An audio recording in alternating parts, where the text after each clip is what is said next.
It's George Galloway. Hi. Hello. Fantastic. You never told me you'd been in a comedy duo. Oh, yes. Were you good? I was very well. We were voted, this was Edinburgh a few years ago, we were voted one of the top female acts to see that year. Fantastic. Yes, thank you. And do you still do it or not? I still do comedy stuff, not stand-up. I always do character comedy and sketch comedy, but not that particular act. So, Well, let me know when I can catch it, yeah? Thank you. I will do. Fantastic. Yes, it's... I'm one of your fans. Oh, bless. It's Well, we're taken a back seat. talking What's happening in review? about UKIP tonight. I don't know how, if you caught the fracas. altercation. The alleged fracas that didn't happen. Astounding picture of Stephen Wolfe flat out on the floor of the European Parliament. Now he's tweeting pictures of himself with wires coming out of him in a hospital bed, and this was his own party that he was rowing with. So we're looking at whether, in fact, it's all over. The towel should be thrown in to the ring over UKIP. And that might happen because we're talking to Aaron Banks in the show. He's the multi-millionaire funder, gives almost all of UKIP's income. Right. And he's more or less saying he's quitting. Oh, he's pulling the plug. But the question is, what is he going to fund next? Right. I don't think him and Nigel Farage are going anywhere permanently. They're not going quietly into that good night. No. So looking at that, looking at the Jeremy Corbyn front bench, quite dramatic. A black woman as Shadow Home Secretary for the first time, an Asian woman as the Shadow Attorney General, more women, more minority ethnic representation. Dawn Butler in an interesting position. In a quite a centrally combative position in the run-up to the election. I say run-up's 3.5 years from now. But of course, all the people who were complaining about misogyny and racism in the Corbyn Labour Party have nothing to say about the wave of abuse that Chakrabarti and Abbott and presumably Butler have faced. So we'll be looking at that double standard. And on the eve of the big battle between Hillary Clinton and Donald Trump in the debate Monday morning our time, so Sunday night their time, we'll be looking at how things lie in the US presidential race. And perhaps linked to that, I'm talking to a New Zealand, South Island real estate major because, of course, if Donald Trump becomes the president, that'll be the only safe place on the entire We're all moving there. To move. So I'm organising a trip so we can all go check out the real estate there. Brilliant. Thank you, George. British public life stumbled further into surreality in a week in which Tony Blair announced it was an open question whether he was coming back to frontline politics, and that we can expect more information about that very soon. And a UKIP MEP ended up face down on the floor of the European Parliament, not because he had overindulged in all these foreign wines that they partake over there, but because he'd been in an altercation with one of his own colleagues. Aaron Banks says he's going to quit UKIP unless Neil Hamilton is kicked out. And Donald Trump takes a step closer to the presidency. And how's this for the surreal? Wally, remember Wally? He spent £1 million trying to become leader of the Labour Party. 1 million, well, if ever there was money thrown away, it has to be that £1 million. What did he spend it on? Ice cream cones to give out to the not-so-many faithful who turned out to his minuscule rallies? But more importantly, who gave him £1 million? And why? Why did they think that Wally was deserving of their £1 million, even if most of it wasn't hard-earned? I want to know who put that kind of money into an internal Labour Party election, and I want to know why. And I want to know what Tony Blair means when he says that he is seriously weighing up a return to front-line politics in Britain. For why?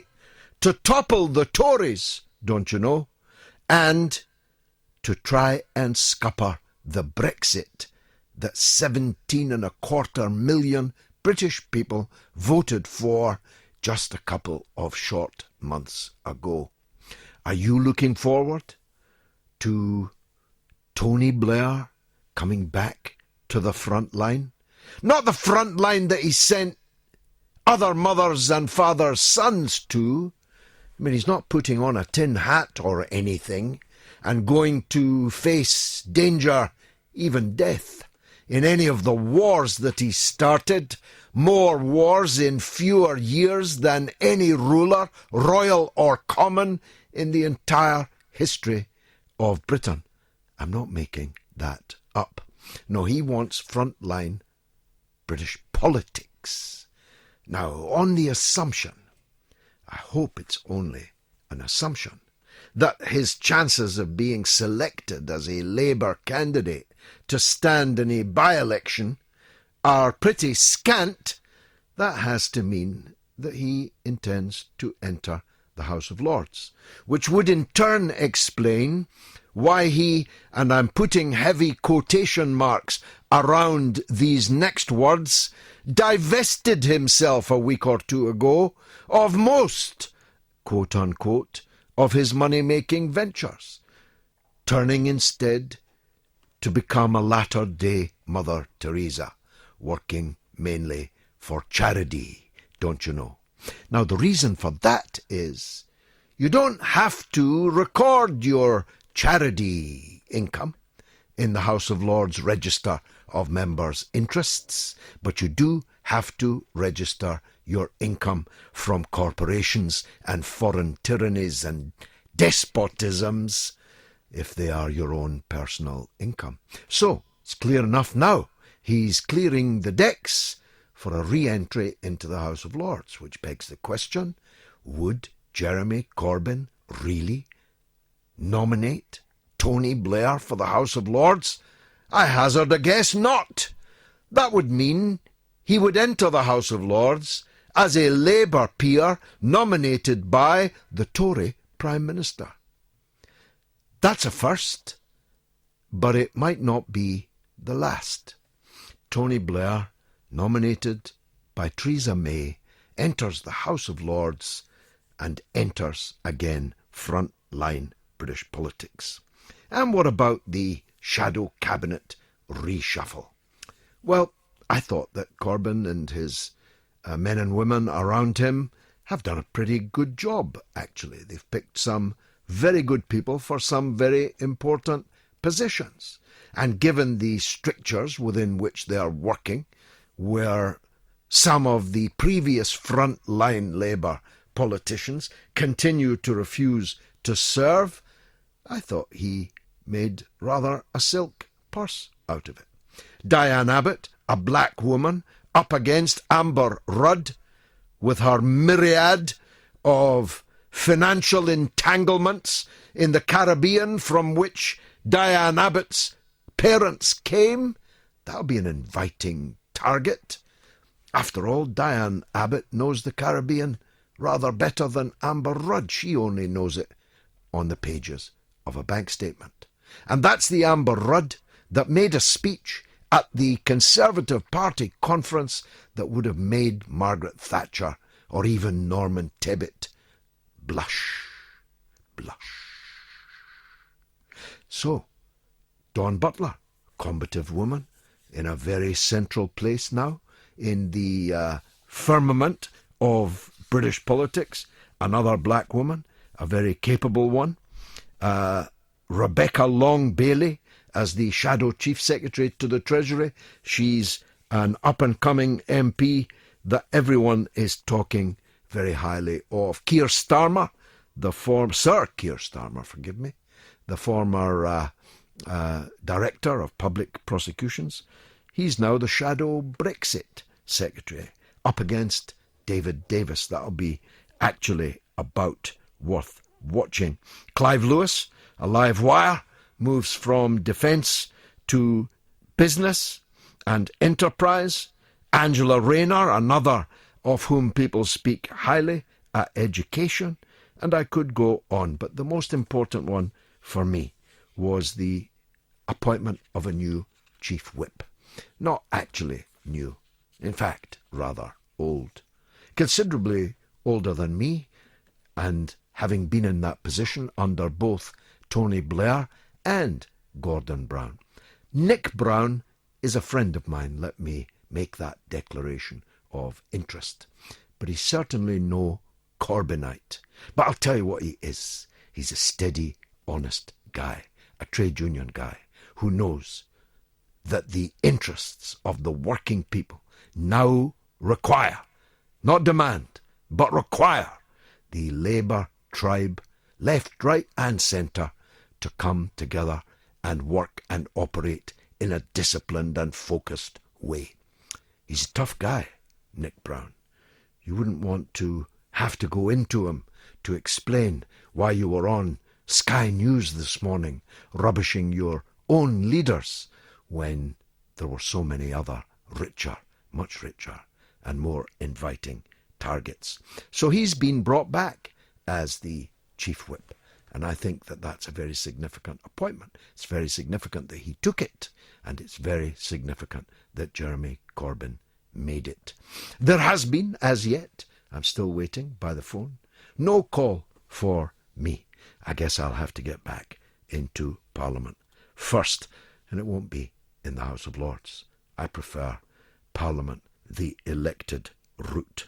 So we're talking about UKIP, we're talking about Labour, we're talking about Tony Blair, we are talking, of course, about the American presidential election, which is not unrelated to another subject that we are talking about.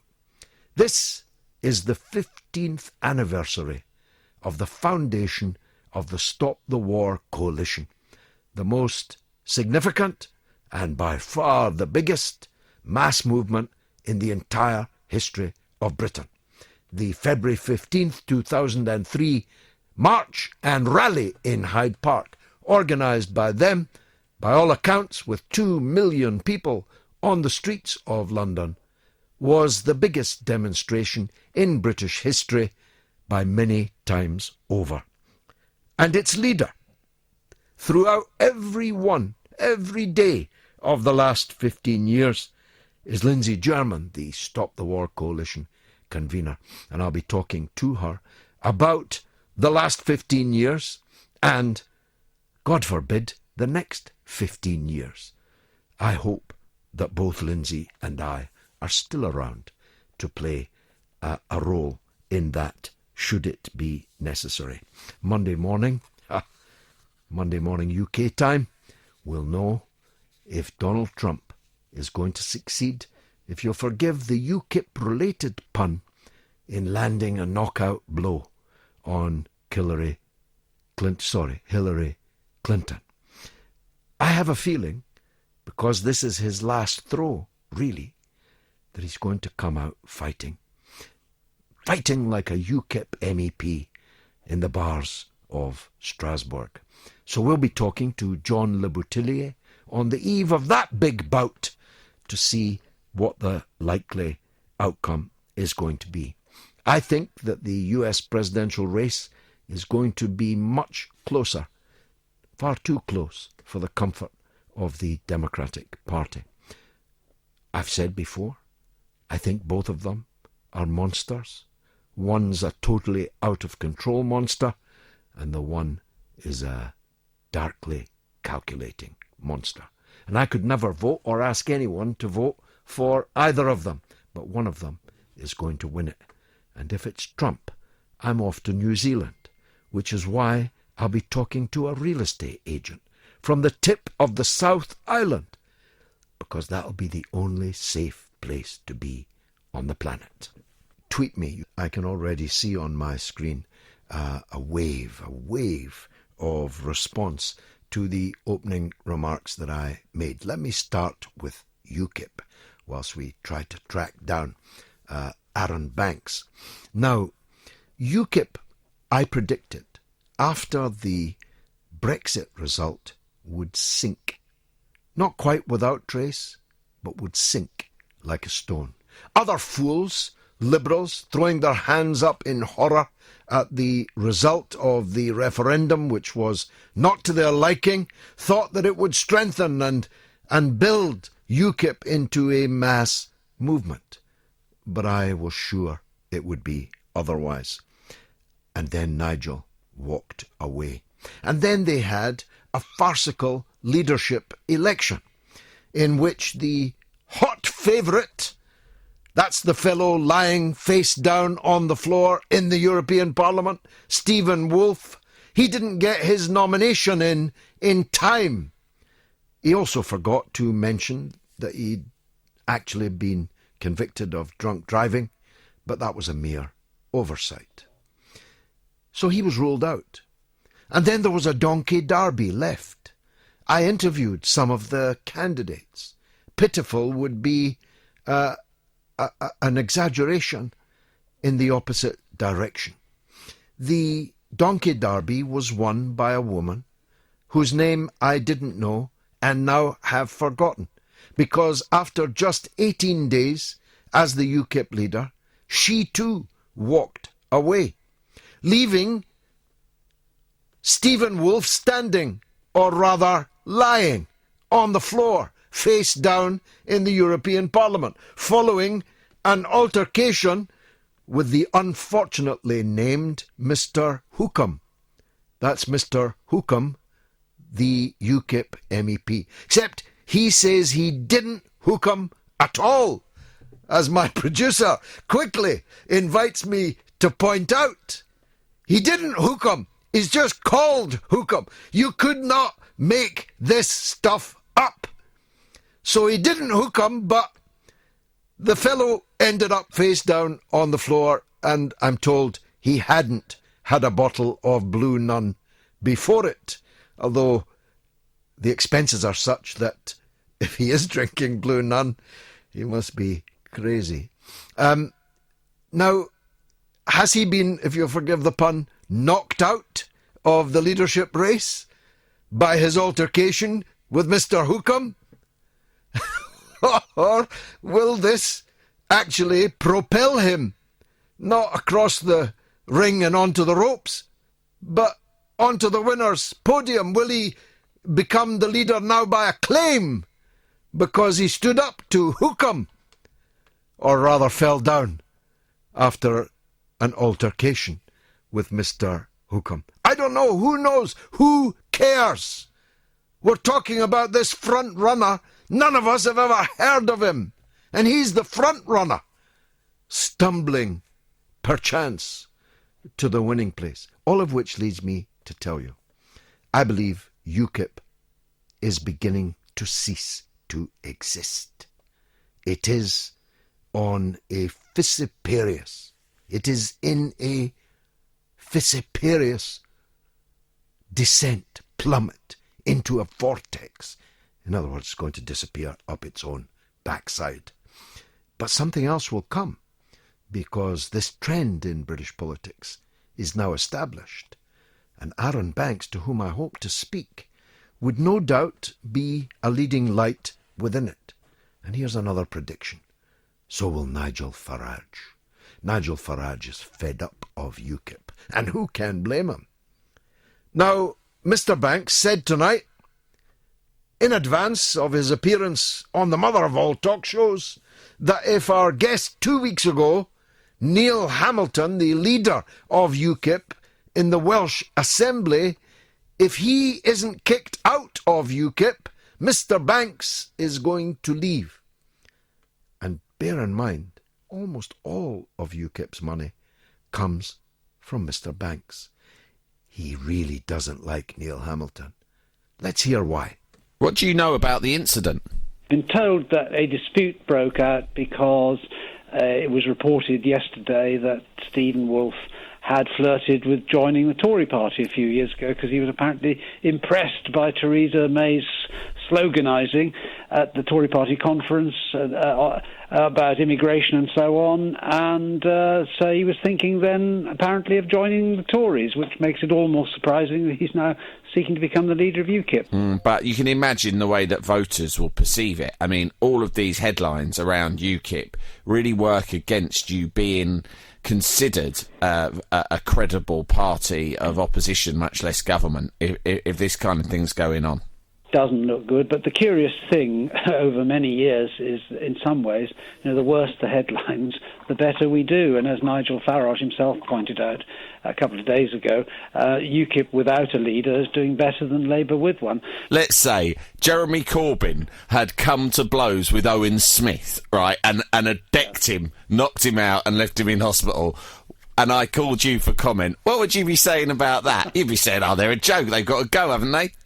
Yeah, well, the idea that the two featherweights like Corbyn and Owen Smith could do any harm to each other by throwing their fists around, I think is so you're quite proud that at least when your fellas fight, it's a serious fight. I suppose so, in a way. One shouldn't make light of it.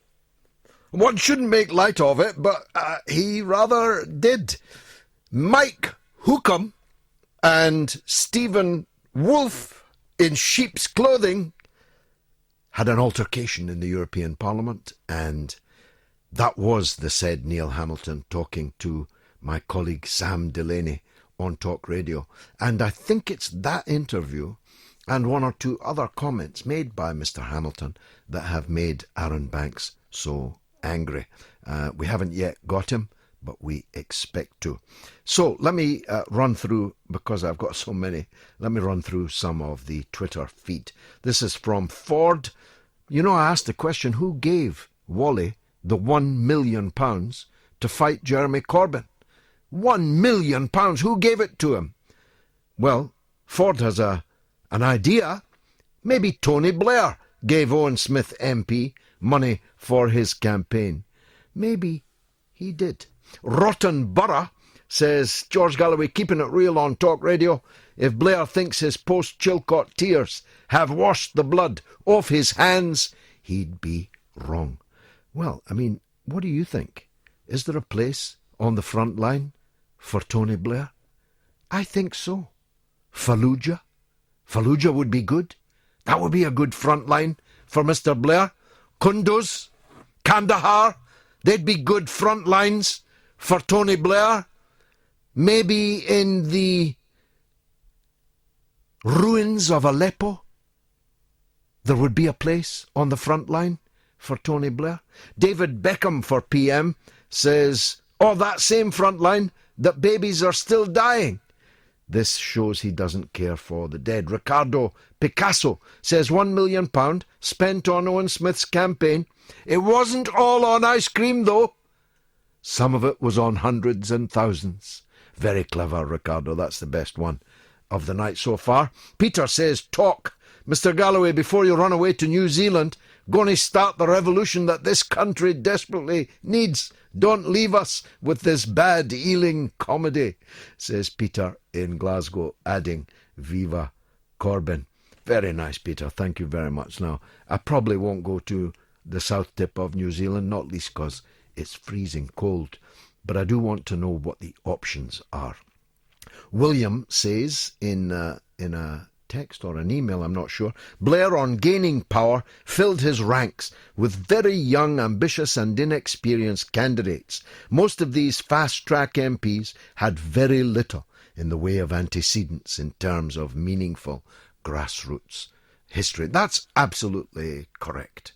There was a class, a political class, developed over the late 80s, just before Tony Blair took over the leadership of the Labour Party, but stretching until now, where people went to universities, free of charge for the most part, paid for by me and you and your taxes, got active in student politics, then went to work for MPs as assistants. If they were lucky, they got a job working for a front bencher and became an advisor, and they spent all day sitting in the House of Commons canteen looking at how the older Labour members of Parliament were looking. Did this fellow look a little unsteady on his legs? That fellow's pallor a trifle grey, ashen? Might there be a by-election coming up? Or plotting with the then leaders of the Labour Party to be parachuted in to great northern industrial heartlands with which they had absolutely no connection, but where Labour voters were in abundance and where local leaders were kept out, and those parachuted in thought they now had a job for life. Guess what? Nobody has a job for life. Orthodox says on Twitter, a few altercations, dear George, but I wouldn't go as far as saying UKIP has sunk. Well, come back this time next year and see if I was right. Here's Steve in Nuneaton on the line. Go ahead, Steve. Good evening, George. Once again, a pleasure to speak to you, my friend. And you, sir. Go ahead. Yeah, I'd like to speak about the terrible bias that's on the BBC about the Labour Party. The conference this week, on Newsnight the other night, they were talking about the Conservative conference, and they said, well, Labour's nowhere. There's nobody talking about the conference. There's nobody mentioning anything. John McDonnell, on the economics, he's been on Sky. He's been in the newspapers. The BBC have been omitting people from being to speak on it unless it's fellow Tories or fellow followers of the right. It's absolutely disgusting, George. And I think that... Oh, my goodness. Hello? Hello, can you hear me, George? Yes, you're in full flow. Go ahead. I just had a blowback in my ear. I couldn't hear anything just for a second. Yeah, I think it's absolutely disgusting, George, the way they've been going on about it, because when the Labour conference was on, they had every man and his dog chipping in to see what's going on and look for the bad story and everything like this. And this week, George, when they had Jeremy Hunt on and he was giving his speech there, he'd been in the morning to have the IEA, Economics, who want to abolish the NHS, and he went in a long meeting with them, and then within half an hour he was in the conference hall and he was speaking like getting more doctors, we're all going to do this, we're going to do that, and yet behind the scenes he's planning to abolish it. It's been absolutely disgusting. I would have thought that we would have had Cameron on talking about it, about how good it was, and have someone like Mr Corbyn on to combat him. Well, you'll never hear from... This morning in the Daily Mirror, George, we had John Mann, no mention of Corbyn's statements at all, and Wally Smith turned up on Radio 4 this morning, and he was absolutely useless. Well, the chairman of the Parliamentary Labour Party, John Cryer, has just attacked Jeremy Corbyn in the news right now, saying that Corbyn did not engage with colleagues prior to his reshuffle in any kind of constructive way. So these people are not prepared to let bygones be bygones. No, even while people who left are coming back, even while substantial figures like Sir Keir Starmer are taking places on the Labour front bench. The chairman, a left-winger, by the way, John Cryer, is attacking Corbyn in the capitalist media for not engaging constructively. Oh. Well, I think, George, that what Mandelson put out before the election was finished, saying that they were going to carry on chipping away at John McDonnell, chipping away at Corbyn until they can get rid of him, and all this about slowing the party workings down so they can't get anything done, so they look ineffective. That's all part of the strategy, isn't it, George? I'm afraid so. Thanks very much, Steve, as always, for joining me on the mother of all talk shows. Now, one subject that has been grabbing my attention over the last few weeks, thanks to a formidable social media campaign, is called the WASPy ladies. These are ladies born in the 1950s who paid into the pot but who are not getting their pension that they expected at the age of 60 and are not now going to get until the age of 66. It is daylight robbery. Sharon from Manchester is one of those campaigners, and I hope we've got her up next. Sharon, welcome. Hi, George. Hi, how are you? I'm good, thanks. Thanks for calling us. Can you summarise for the listeners just what this campaign is all about? In 1995, John Major passed a bill to raise the pension age to 65. And then in 2011, Steve Webb, who was pensions minister then, raised it again to 66. The problem is that nobody bothered to tell us. We didn't get notification until some women, it was 2 years before the state pension age and 18 months. So Steve Webb admitted it was a big blunder. He said that. It was a mistake. We made a mistake. When we wrote to these women in 2012, that was the first time that they heard about the first rise to 65. So that's why they're outraged about it. How many women are involved in this injustice? 2.6 million women. Say roughly each constituency has 3,000 to 4,000 women affected by that. So each day women who are hitting the 60th birthday are finding out that they're not retiring at 60.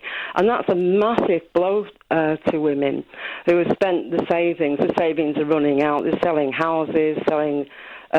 one lady had sold a bed, jewellery to get by. A massive impact on women. Some are in despair and really struggling. So the alternative, to the state pension, they just appointed Andy Briggs to be the czar of the 1950s ladies to try and persuade employers to employ us. How's that going? I don't think it's going to go very well. I mean, he's only just been appointed. He was Chief Executive Officer of Aviva, so he's been headhunted, much like Ross Altman was headhunted by David Cameron to try and take the flak, and she was headhunted from Saga. So I don't know. I mean, good luck to Andy Briggs in trying to persuade employers, to employ 60-plus ladies. Job Centre is no better. There's nothing in place to help older people, men and women. So the alternative, Shira Farah, one of the 5 parliamentary debates that have been held about the WASPI issue, said that you can claim ESA or JSA. The conditionality of ESA is very harsh, and JSA is the same. So there's no safety net. There's no provision, to help older women. It's very difficult, a massive impact on 2.6 million women. There's been demonstrations across the country just lately, Glasgow, Birmingham, Manchester, Liverpool, London back in the summer. Great, I mean, the ladies are fantastic. Well, I mean, that's one of the... See, many people have suffered injustices like that, but not all of them fight it. Not all of them get themselves organised to make an impact. I've been impressed by your campaign. How did it come about? Who are its leaders? What are its demands? The co-founders, Anne Keane, Lynn Phillips, Marion Smulders, rather, got together and started a petition. You know the petitions that people do to lobby Parliament, yes, and you get so many signatures. So they started a petition early last year, and it got 150,000 signatures, so Parliament were obliged to, discuss debate it. Yeah, to discuss it. So that was the first debate, and it was very well attended, and then it led to 4 more debates, and it grew from the petition, it grew on social media, it just turned into a very big movement. It is well organised. There's days of action, the demos are brilliant. Ladies dress up as suffragettes and make lots of noise and beat fans. Yeah. No, it's been done with great imagination and energy. Absolutely. brilliant. The creativity and imagination and the passion and enthusiasm, for it. Passion is a great sense of injustice. I was in Manchester for the Manchester demo on the 10th of September. Graham Stringer came out of the town hall. He's still there. And he said, it's a just cause, ladies. You've got right on your side and you're well organised, you will win. Andrew Gwynn was there, my MP, Barbara Keeley, Lisa Nandy from Wigan. Really good. A lot of support, and a lot of support from the media. Newspaper articles are being written about it now. And it's very hard for the government to sit on it any longer because public support for the campaign is massive. Yes, it is, and growing. How do people listening who would like to get involved, how do they contact you?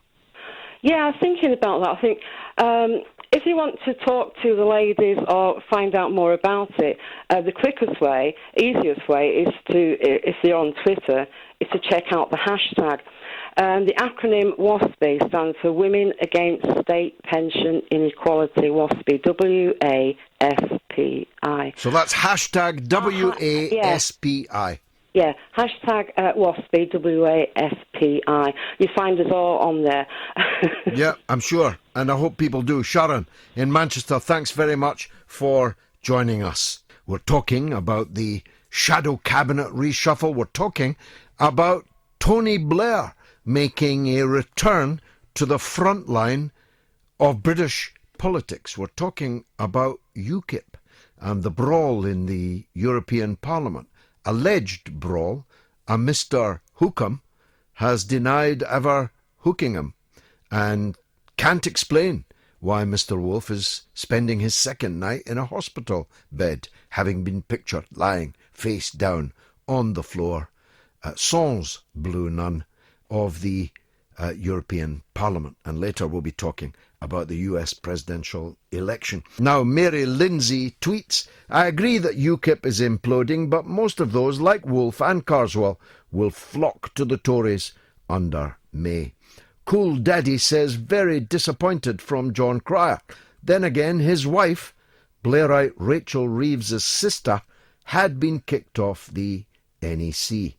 Now, the aforementioned Mr. Hookham sounded to me Aristotelian when I heard him earlier. See what you think. This, unfortunately, got out of hand. It wasn't me. Mr. Wolf instigated it, not me. And as I say, and I say again, I never throw a punch. Well, that's all very well saying you never throw a punch, but what about, I don't know, lethargically lunging? What about the Glasgow kiss? Was that what happened? I mean, you could say, I never threw a punch at him, and that would be the truth, but it wouldn't be the whole truth. If, and I stress if, you gave him the Glasgow kiss, which is a headbutt to the nose. Certainly something's wrong with Mr. Wolf, unless he's in sheep's clothing, because he's now wired up. I've just seen his picture in a hospital bed, spending his second night there. And I've got a picture on the front page of the Daily Mail, which will be one of the pictures of all time. It will be reproduced 100 years from now, of the British MEP, briefcase in his hand, you shouldn't laugh, I know, face down on the floor of the European Parliament. We will be talking to Aaron Banks, one of the grandees of UKIP over recent years. He's out of the country at the moment. He's in Europe, in fact. Isn't it funny how well they do in Europe, these chaps, whilst evincing such animosity towards the continent from time to time. He'll be talking to us if we can get hold of him. Now, let me take some more tweets, if Edward can get them on my screen. Somebody says, I want Blair back in red prison garb. That's a good one, actually. And others have said he should be in the front line of the dock in The Hague. Others have said the front line of the queue for the showers at Wormwood Scrubs. I agree, says Ilham. I agree, George Luckily, they have more than 2 candidates, or not. Well, I'm not sure how many candidates will now be in the ring. Andy Hearn says about... I see that last one was about the US presidential election. Indeed there are. My candidate is Dr. Jill Stein, the Green Party candidate, who's easily the best. Andy Hearn says, I feel exactly the same way about the US election. Both are terrible. Now, I've run out of tweets on my screen. If Edward can send some through to me, I'd appreciate it. Now, we're talking about Tony Blair's potential return to politics. I wondered, what that was all about a few weeks ago when he said that having made, he didn't put it quite this way, but if you've seen my film, The Killings of Tony Blair, you'll know this. Having made £100 million in just 8 years, having gone from no houses at all upon leaving Downing Street to getting on for 40 houses 8 years later, that he was giving it all up, or much of it. He was going to cease and desist from working for rapacious corporations or tyrannies and despotisms across the world, and he was going to devote himself more and more to his charity work. And I wondered what it was all about. I thought to myself, perhaps a little deluded, that it was because of the success of my film that it had embarrassed him into making this response. But now I know what it's about. He can only mean he intends to enter the House of Lords. And if you're a member of the House of Lords, you must register everything that you earn. Of course, some of them don't, but someone like Tony Blair would be under the spotlight right from the beginning. So, get rid of Dictator A, Despot B, Environment Rampaging Rapacious Corporation C. Get rid of all these streams of income. In fact, get them to donate to your charity instead. And then all your staff can be employed by your charity. And your flights and your movement can be covered by the charity. And none of that will have to be declared. Only the wages have to be declared. In fact, your wife's wages don't have to be declared. And for every despotism that Tony Blair is working for, Mrs. Blair is working for quite a few of them also. So there are many ways around it, but that's what it has to be now about. He intends to come back into the House of Lords, so he'll be just a few paces away from those who still follow him, from the back benches. I hope there's none of them on the front bench, but on the back benches he has many scores of Labour MPs that continue to regard him as the prince across the water, as the lost leader. And who knows what the outcome of that would be. He said in an interview in Esquire magazine, is that still coming out?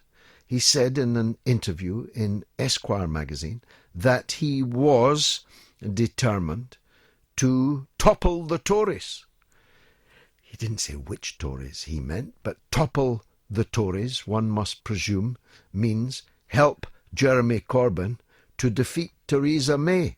Except he's already told us more times than I can count that he doesn't want Jeremy Corbyn to defeat the Tories.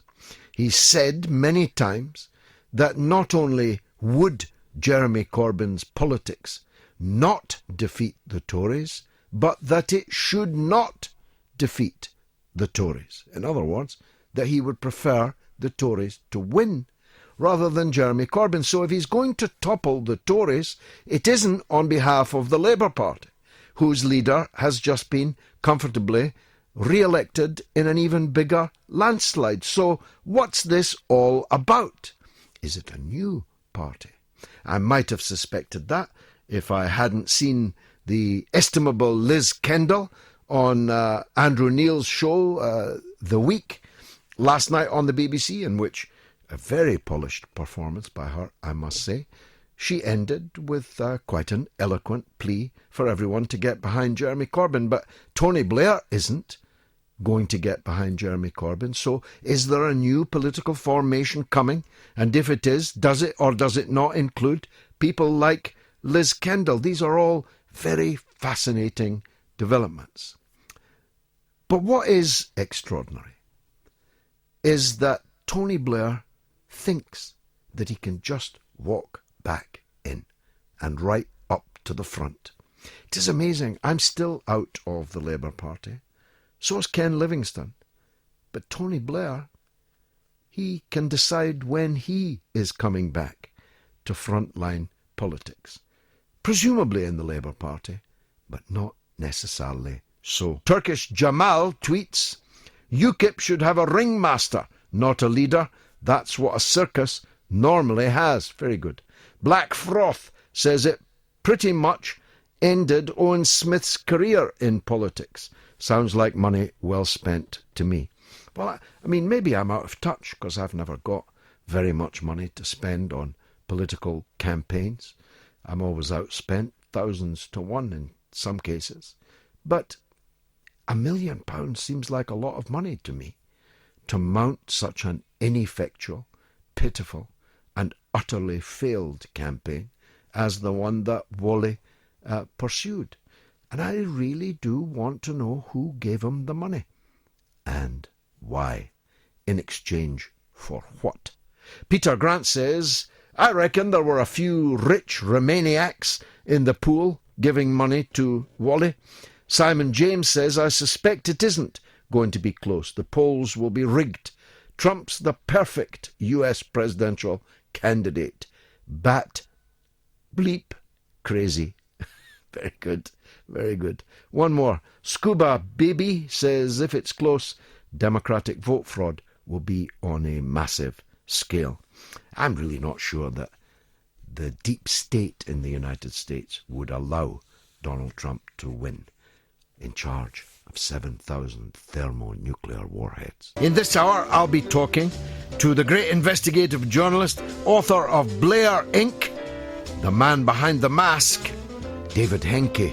He'll have something to say about how, why, and wherefore Tony Blair might make his comeback. And I'll be talking to Lindsay German. For 15 years, the leader and the hub, the driving force of the Stop the War coalition. And that's not unrelated to Tony Blair. And in the third hour, we'll talk about the architects of the Third World War, either Donald Trump or Hillary Clinton. Now, somebody just asked me on Twitter, how would Blair get into the House of Lords? Well, the cute thing to do would just be to say the word to Jeremy Corbyn that as the former Prime Minister, thrice elected, 10 years in office, I would like a peerage, please. Now, it would be automatic ordinarily, but Jeremy Corbyn might not be up for that. However, that would not block it, because all Mr. Blair would have to do would be to, metaphorically at least, cross the floor and ask the Prime Minister to do it instead.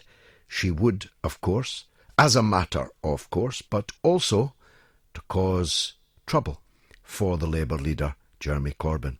Because for those of you who don't know the geography, if you're in the House of Lords, you are no more than 100 paces from the House of Commons, where all your acolytes lurk.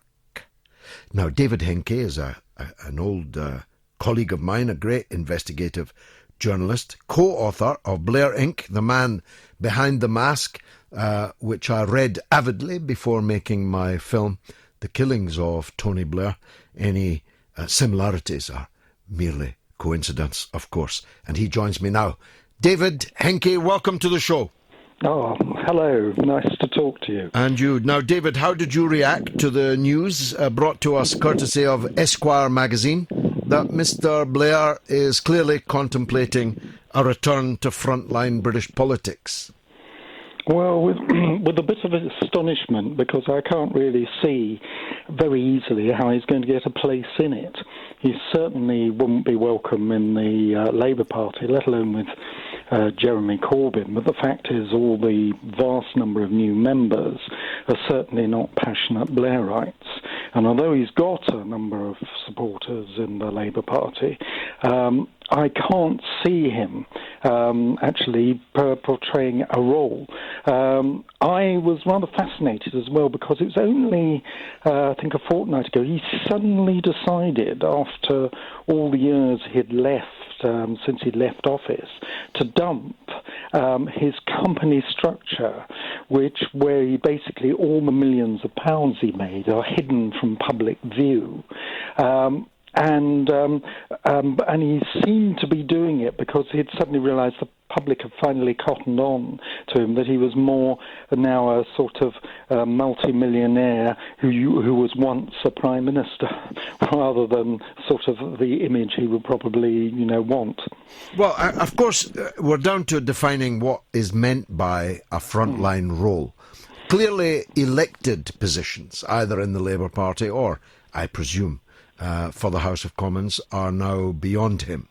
But the House of Lords provides the perfect, unelected and largely unaccountable institution where someone like Blair would be just 100 or so paces away from his last remaining power base, if you exclude the mass of the mainstream media, on the backbenches of the House of Commons.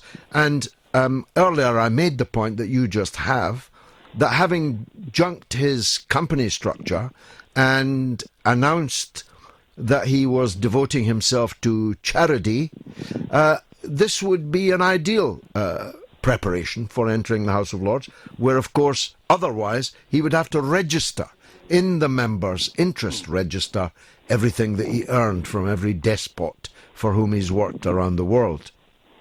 Precisely, actually, and this is why he never went in the House of Lords in the first place, and why I suspect David Cameron will be in no hurry, for that matter, to rush into the House of Lords following his departure from the Commons.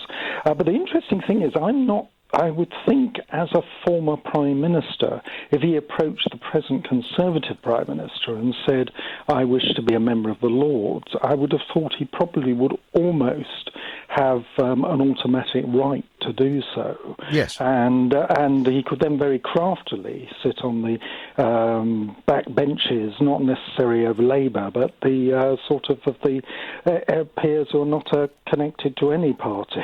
Yeah, I mean, the clever thing would be to let Corbyn know that he wants to be nominated to the Lords. Corbyn would be in a difficult position. Blair is still a member of the Labour Party. He won 3 elections for them.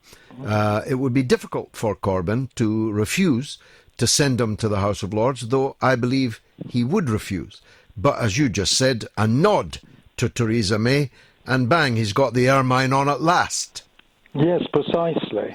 I mean, the interesting thing is what role. I mean, when I first thought about him dumping his companies, I remembered in the book we wrote, we got hold of under American Freedom of Information Act, the sort of letter he wrote when he was unpaid Middle East envoy to Hillary, basically promoting projects, to be quite honest, of which, shall we say, some of his backers had an interest in, on mobile phones and oil off Gaza, and also creating a remarkable sort of Blairite new town for aspiring Palestinians, not for the poorest Palestinians. Aspiring Palestinians. Yes, I mean, very much. How wonderful. How wonderful, yes.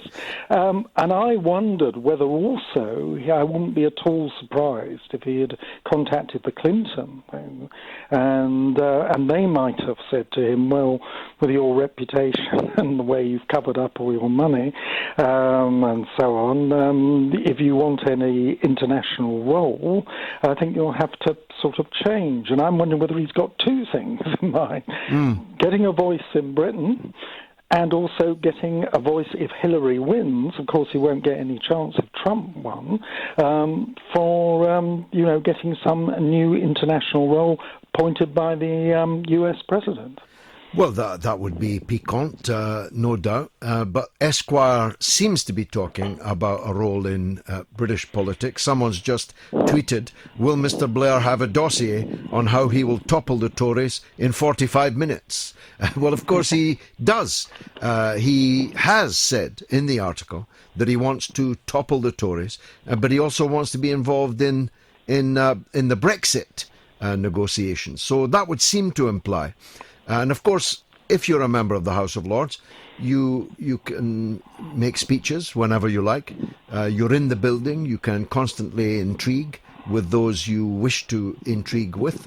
The media are all there. You just have to step into the lobby and they'll be waiting on every word that you might say. He's taking care of the money side. So I think, my bet would be that we're looking at an early entry into the House of Lords. What title might he take, however? The Baron Blair of Baghdad? Kunduz? Kandahar? Who knows? Possibly might try to grab Sedgefield, or... I think he's forgotten Sedgefield already. My guess is it will be Baron Blair of Wootton Underwood, his country pile, actually. That would sound... Is that close to where they used to bring the bodies back home from the war? It's sort of... I don't know whether it is particularly close to that. It's the sort of equivalent of a private Chequers. Yes, I've been there. I filmed outside it, in fact. Yeah. It's a quite remarkable pile. David Henke, thank you very much for joining us. Lovely to hear your voice again. More power to your pen. That's David Henke, investigative journalist, co-author of Blair Inc., the man behind The Mask. Marie McFarlane says... Blair's buddy Lord Sainsbury will smooth the way if a breakaway party is being formed, and his Progress mates. Well, I wonder, you see, Liz Kendall surprised me last night on a number of levels. First of all, by how good she was, but secondly, how unequivocally she said that, look, all that stuff is over now, Jeremy Corbyn's the leader, got to get behind him, and so on. And, she could have been lying through her beautiful, restored, shiny white teeth, but I doubt it. I think that she was telling the truth as she saw it. So either she didn't have notice of Esquire and what Mr. Blair was planning, or there's a division amongst the Progress types. Lord Sainsbury, who gave millions to other parties, is still in the Labour Party. I'm out, but he's in, having given millions of pounds to rival parties. Explain that one away. I wonder how much he gave to Wally's abortive election campaign. If anyone out there knows who constituted that £1 million treasure chest, that war chest of Wally Smith, I'd very much like to hear from them. So that was Marie. That's a good one. Michael Nixon says, great to hear you on Talk Radio. Keeping up the fight for WASPI. That's the Women Against State Pension Inequality. Very, very good organisation. I've seldom seen an organisation, especially if people, by definition, are mainly over 60, as energetic and as imaginative as their campaign. Anarchist says, if you joined Scottish Labour, what would be your first priority? Well, it would be to provide some opposition to the SNP. It's not about independence, this matter. It's not about whether or not you're in favour of independence. It's about the SNP. And one-party states are not a good idea. I've seen them. I've been in them. When I was an MP in Glasgow, the city council was a one-party state. It's not a good idea. So whichever party is in power, they need opposition to bring out the best in them and to stop the worst of them. So if you're asking me what would be my first priority, it would be to lick the Scottish Labour Party into shape to provide a proper opposition. S. Hill says, great British politics badly needs a new approach or movement, needs somehow to reach beyond party members.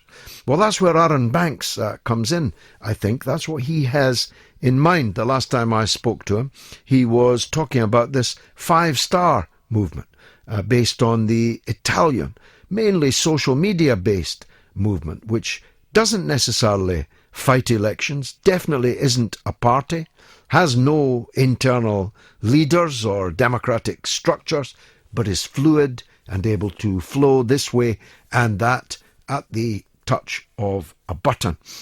Maybe that's what they have in mind. Steve Fontaine says the sociopath Blair wants back in politics. He just needs to try and cause more of a distraction to real Labour. And Brittany says he made all these millions after serving in government. I guess it's billions in round 2. And Dr. Fauzia Sadiq says, oof, when do we get rid of zombie Blair?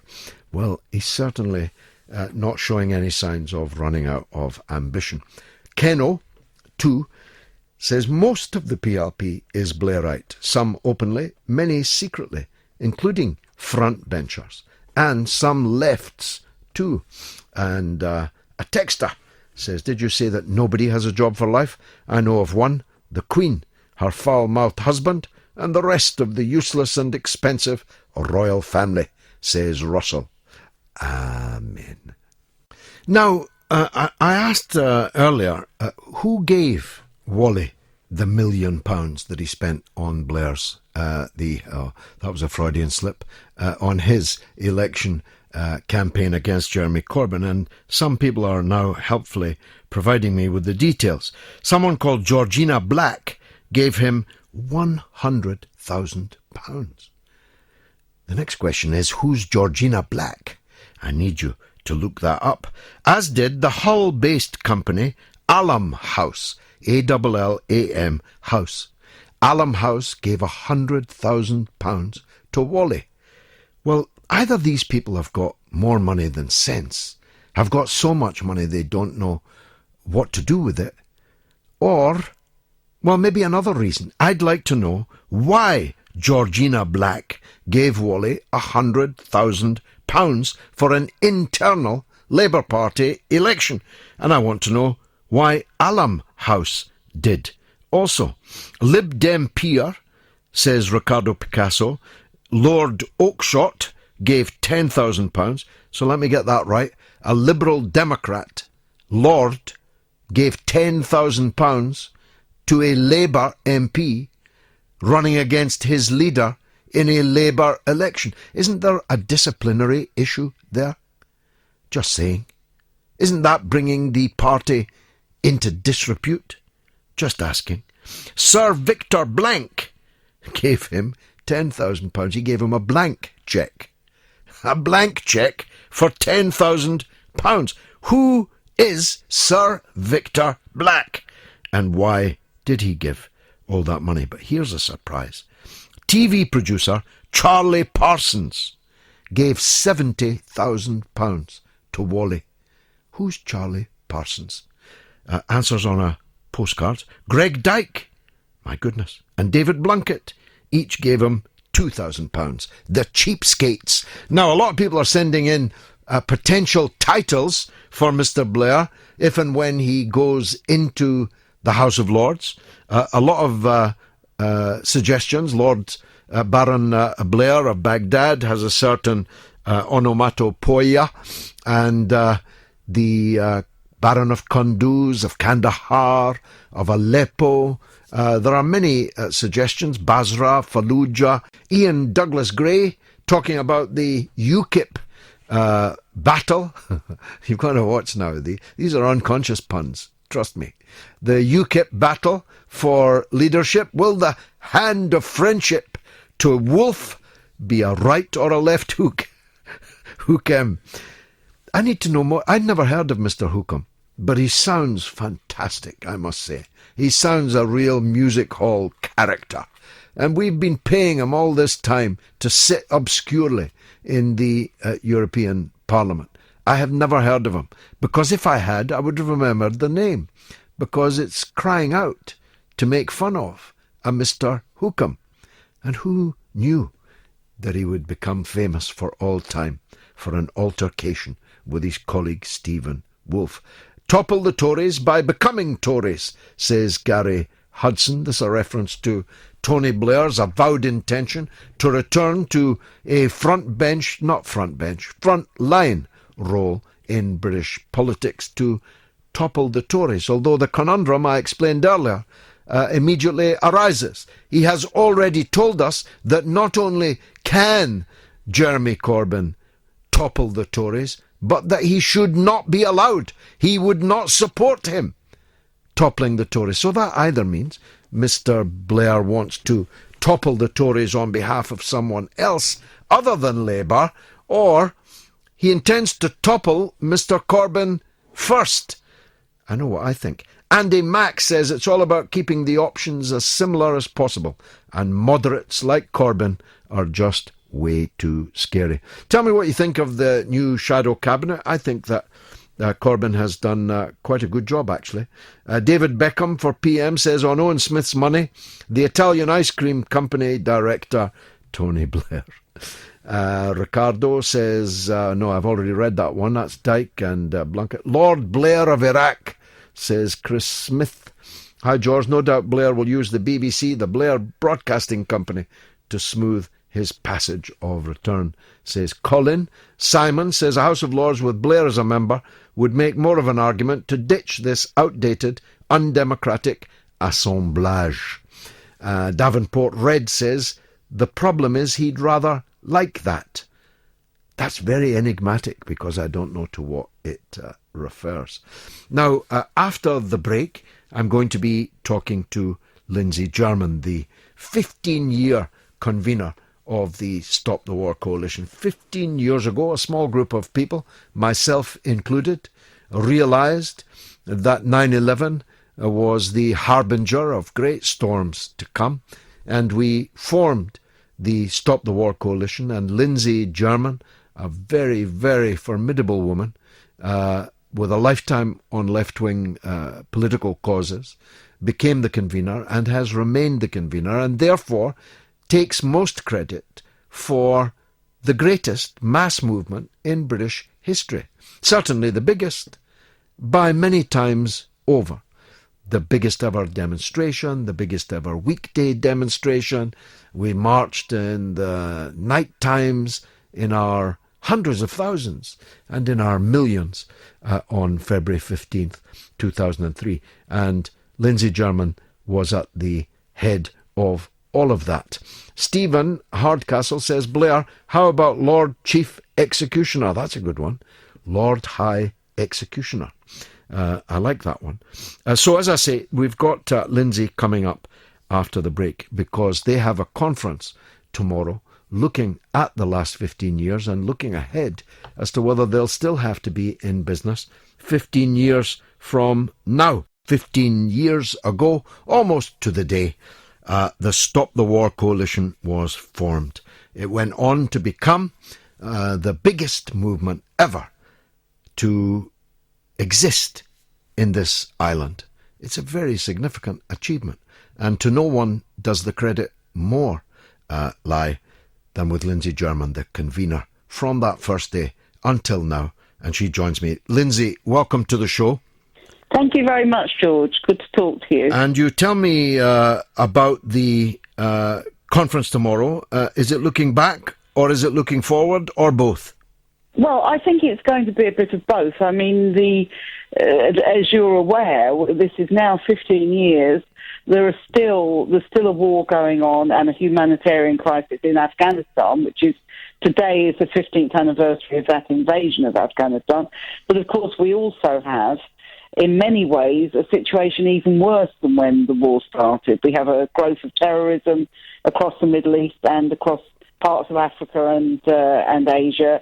We have a much more unstable world. We have a much more aggressive NATO than it was 15 years ago. So I think we're looking forward because we don't think we're anywhere near the end of the story, unfortunately. And I take it, therefore, that you would not have burst into spontaneous applause when you learnt that Mr. Tony Blair is planning a return to the front line. Not the front line in Kunduz or Kandahar or in Fallujah, but front line British politics. Yes, it's a rather bad day, isn't it, to hear that kind of news, which we heard via Esquire magazine.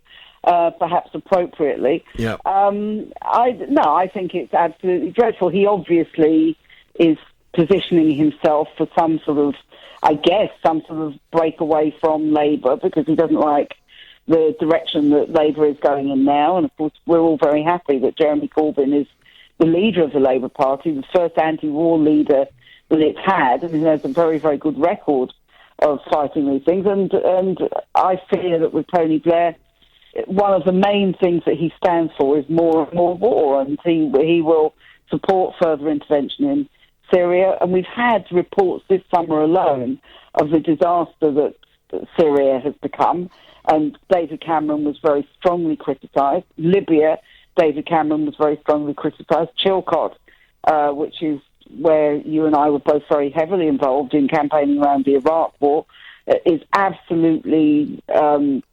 It couldn't be more critical of Blair, and yet he still thinks he can strut the world stage, and that anyone's really interested in what he has to say. Well, unfortunately, the media are not just Esquire, but anything he says, especially if it fits the agenda, which it normally does, of the mainstream media, puts him right back on the television screens. And of course, I've been speculating over the last hour and a half that this must be a precursor to him going back into Parliament, not the elected route, of course, but getting the ermine jacket and going into the House of Lords, where he'd only be 100 paces or so from his remaining acolytes, of whom there seem to be rather too many, on the backbenches of the Parliamentary Labour Party.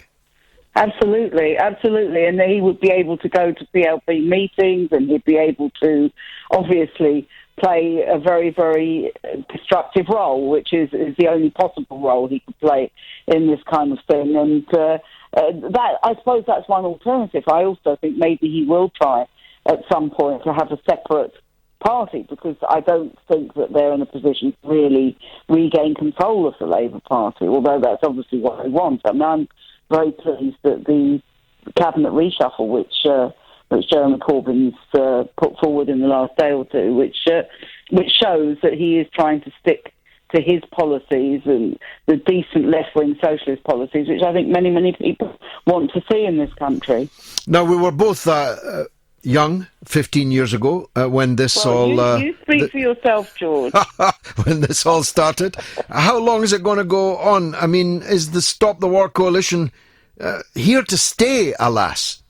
Well, I think it probably is, and I think that's a rather worrying thing, not only because I've been involved in it now for 15 years, you've been involved in it for 15 years, and we are 15 years older. I suppose we can't escape that fact.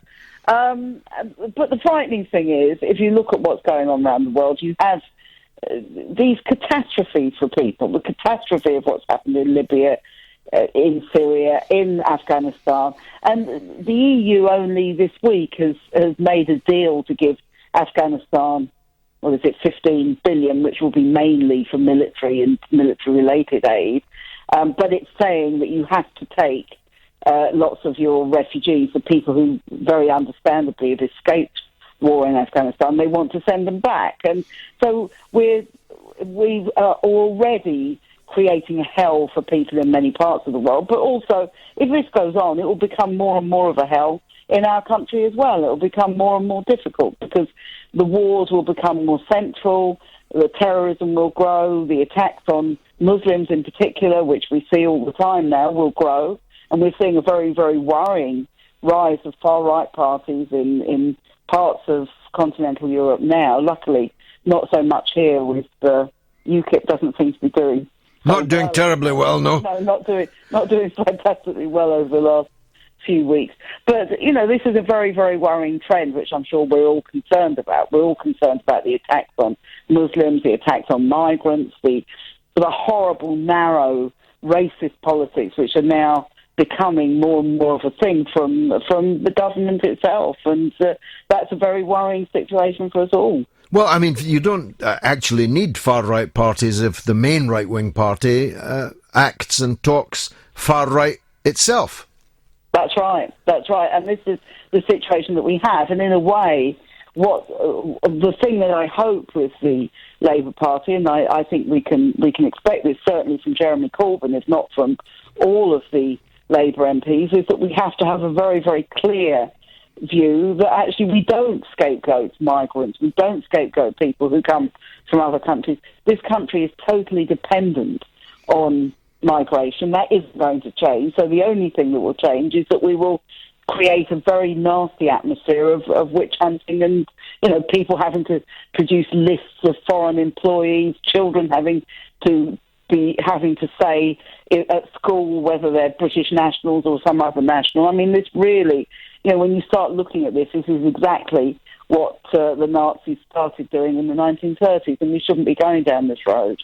Now, tell me about the conference tomorrow. It's looking back, it's looking forward. Can listeners go, or do you have to pre-register? They can. Many people have pre-registered. We've got 500 or 600 people who've already signed up, but if people turn up tomorrow, they'll be very welcome, and we'll manage to fit them all in. And where is it and when? It's at the Trade Union Congress, which is in Great Russell Street, just round the corner from Tottenham Court Road Tube, and it starts at 10 o'clock, goes through till 5. Thank you very much, Lindsay German. Long may your lumbrick, more power to your elbow. 15 years she's been the convener of the Stop the War Coalition, and I'll warrant she's got at least another 15 years in her yet in that role. So, it's 15 years to the weekend since the first invasion of Afghanistan. Now, I say first, but of course, people have been invading Afghanistan since time immemorial. And the one thing you can say about all of them is that they all failed. No one successfully invaded and occupied Afghanistan, even Alexander the Great. And Theresa May ain't no Alexander the Great. Neither was David Cameron, neither was Gordon Brown, neither was Tony Blair, or all four of them put together, standing on each other's shoulders. So what's the future for these wars, which have now been going on for 15 years? The Second World War lasted for 6 years. The First World War lasted for 4 years. Unless you're an American, of course, in which case in both wars it was considerably shorter. But if you are British, the 2 world wars lasted 10 years in aggregate. 15 years on, the war in Afghanistan and in Iraq is not just continuing, but more and more people are perishing within. And those 2 wars have spawned several new conflicts and new wars in many parts of the world, wide and disparate parts of the world. Is there any future for us other than war? And I did ask for witty suggestions for the title of Mr. Blair if he goes to the House of Lords. Colin has sent in a good one. Blair will be known as Baron Not At All Hard Up. I like that one. That's very, very good.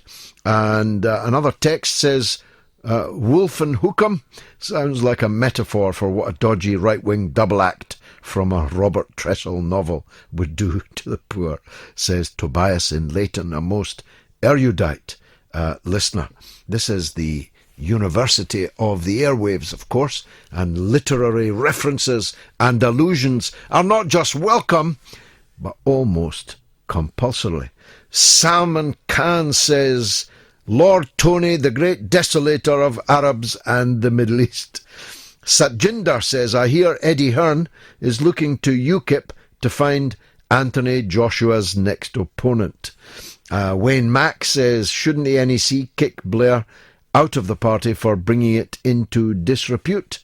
Satjinder again says Blair coming back to frontline politics might as well bring back Alistair Campbell and Jack Straw.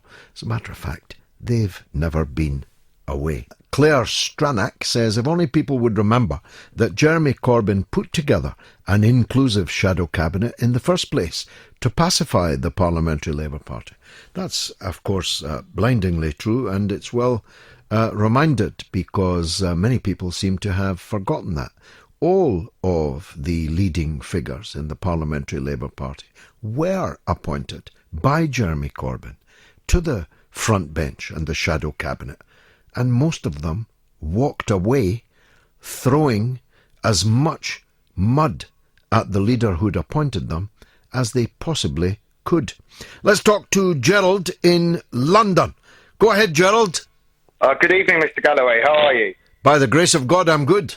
Go ahead. Fantastic. Thank you. I just wanted to say, first of all, I think it's great that you call callers back, and it's good because it gives everyone a chance to talk, no matter about money. But the question that I wish to pose to you was, I currently live in a hostel. I was homeless for about 2 years, and I'm a strong socialist. I'm a strong Jeremy Corbynite. But what I would say is that I get angry that there are rich oil nations who have strong Yazidi, Sunni and Shiite communities that are not helping with the refugee crisis. Would you think that through a Jeremy Corbyn government or any government that we could put foreign policy pressure on them to try and start helping them? For instance, I've been to Dubai when I had money, and there are buildings which have glass on them that are completely empty, and they need a workforce. What would be your thoughts on that, if you don't mind me asking? I don't mind at all you asking, but you'd be more likely to get blood out of a stone than to get compassion out of the leaders of these oil-rich countries to which you refer. These are people who would never dream of bringing large numbers of refugees into their country, or any refugees at all, because every person, especially a Muslim, that they brought into their country is a potential agent of their own downfall. Every single one of these countries is a monstrous tyranny, and the only purpose of that tyranny is to continue itself in office, to reproduce itself generation after generation. Saudi Arabia, its ruling family, has no other purpose but than to keep the undreamt of wealth beyond the dreams of avarice in their own family, so that they can gamble it here in London or spend it on real estate in London or Paris or New York or Marbella and so on. It has no other purpose. It buys weapons from Western countries, not to... Well, Saudi Arabia currently spends £3.9 billion in the UK, and I know from someone who went to the arms dealership that was at the London XL Centre, where they were openly selling Kalashnikovs, which was £300 for one, or $30,000 for 10,000. That is our main industry, it seems. Well, Canada, I mean, I was in Canada this week, and the Canadians, nice liberal government, Mr. Trudeau, is doing a $15 billion arms deal with Saudi Arabia, selling swords at the court of the head choppers. Ought to be something that people are ashamed of, and that's the long and the short of it. Gerald, thanks for your call. Andrew is in the north of Ireland. Let's hear from him. Go ahead, Andrew. Hi, George. Pleasure to speak to you again. And you, sir. Go ahead. Yes, I would just quickly like to ask you something. When are you in Belfast for the killings of Tony Blair? I was complaining that nobody was organising it, but a good friend of mine called Sean Murray contacted me. He's organising a festival, and I'm coming across with my film, and he's organising it, and he's organising a little tour of several towns and cities in the north and along the border.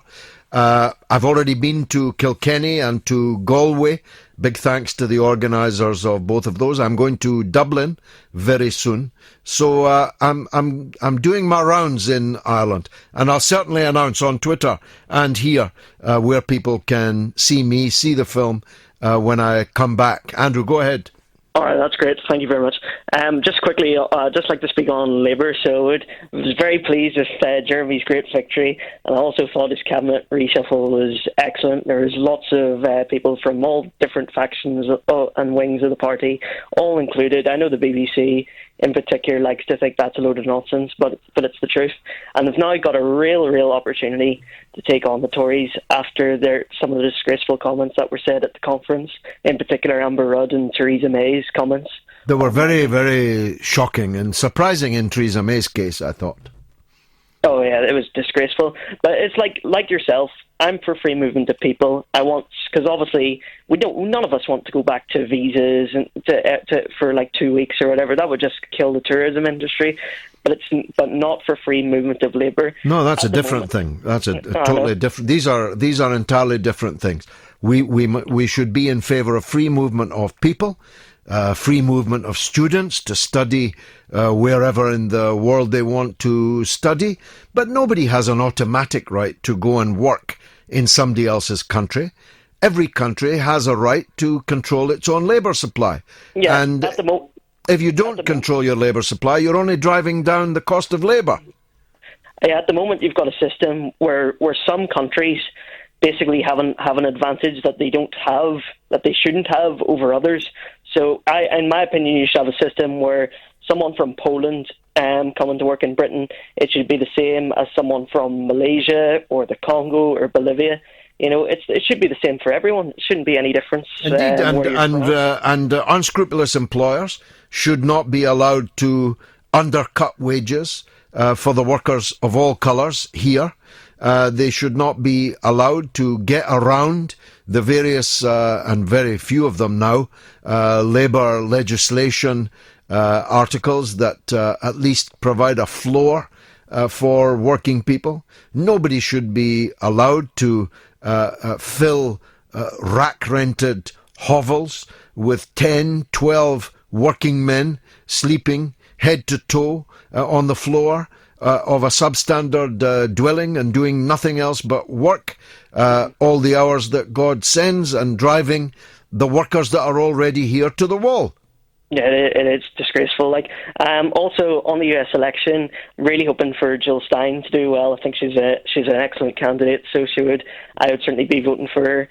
I don't see this case of where you have to vote for Clinton because that'll lead. I mean we can't have that.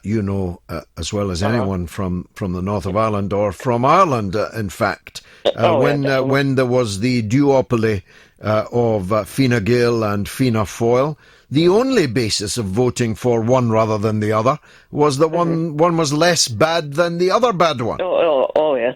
I just want to have a quick discussion with you about this idea. Obviously, it'll probably never happen, but I would love it if in America there was some sort of funding cap, so it would give the smaller candidates or the candidates with less money, a bit more of a get an easier time of it, so they can and get more representation. Well, of course, that would solve all of our problems, but it could only be brought about by those who are already benefiting from the status quo, which means, of course, that it will not happen. Andrew in Helens Bay in the north of Ireland, thanks very much indeed for your call. I did put the call out for funny titles for the soon-to-be Lord Blair. At least I think soon-to-be Lord Blair. Stephen Hardcastle says, how about Lord Haw-Haw II? That's a good one. Nick Watson says, Corbyn is more than capable of causing his own mischief, and he hashtags it Blair Rules. Stephen says, this is Matt. Tony Blair's impending peerage, Lord Narcissist, Robber Baron of the Hague. That's very, very good. I'm enjoying these. Keep them coming. Simon says, the wrong, dishonourable Lord of lost weapons of mass destruction. We're talking about war, never ending, on the 15th anniversary of the invasion by Britain and the United States of Afghanistan, a war that is still continuing. We're talking about Tony Blair's re-entry as Baron something or other into the front line of British politics. We're talking about UKIP and the brawl, the alleged brawl, the altercation, in which Mr. Hookham didn't hook him, in which inexplicably Mr. Wolf ended up face down on the floor. Mohit Reza says, Mr. Galloway, do you think UK ex-PM war criminal Tony Blair should return to politics to create another war? Well, what do you think? I think. But thanks. I keep losing my tweets and my texts, and therefore have to extemporize, but luckily I'm quite good at that. In the third hour, we're going to talk about the US presidential elections. The reality is, this is a close election. I know it sounds strange that someone so berserk as Donald Trump could be in with a serious shout at being the President of the United States and therefore the custodian of the trigger of 7,800 thermonuclear missiles, which any fraction of which could bring about the end of the human race. It is almost unbelievable that such a man could be within touching distance of becoming the President of the United States, particularly if he triumphs in the next presidential debate, which is on Sunday night, US time. We'll learn about it on Monday morning. I'm sure that Paul Ross, my colleague, whose excellent full set breakfast you should listen to, will be covering it, and others too, because a lot turns on this debate. It's widely held that Hillary Clinton won the first debate. You could say it's not much of a triumph to defeat Donald Trump in debate. But I think that Trump held back quite a bit of verbal firepower that he will now unleash in the second debate. There is no doubt that there are many millions, tens of millions of American citizens who hate the government, hate the political class, hate the experts, hate the system so powerfully that not only do they put Trump in with a real shout of winning, but they beg this question, which I'll be asking John Le Boutillier, our sage across the Atlantic, in the next hour about. If Clinton wins, especially if she wins narrowly, what are the consequences for social peace in the United States? Because Trump, having marched many millions to the top of the hill, will not easily march them down again. And those many millions will not necessarily want to march down again. And the US is a very dangerous place, because almost every madman can get his hands on some serious firepower. And I think, this is not a prediction, it's just a dream or nightmare, you might say, that the United States is in for a very turbulent period internally over the next couple of years. There are race questions, there are class questions, there are culture questions, there are ethnic questions in the United States that are reaching a kind of crescendo. And Trump is likely, I believe, to want to play the role of the conductor of that crescendo. Now, Dainty Hands is no Mike Hookham. I've just seen Mike Hookham's hands. My goodness. Luckily, he didn't punch Mr. Wolf, because if he had, Mr. Wolf would have ended up in hospital for 2 nights. Luckily, he didn't hook him. It was all self-defense, my lord. Well, Dainty Hands has a bout with Hillary Clinton on Sunday night, 3 a.m. actually, our time, Monday morning. It's going to be decisive. Some things have become more clear, and I'm glad to say at least 2 of them were predicted here by me. My first prediction was that Donald Trump is nowhere near as rich as he pretends he is. It's all smoke and mirrors. It's all water and wind.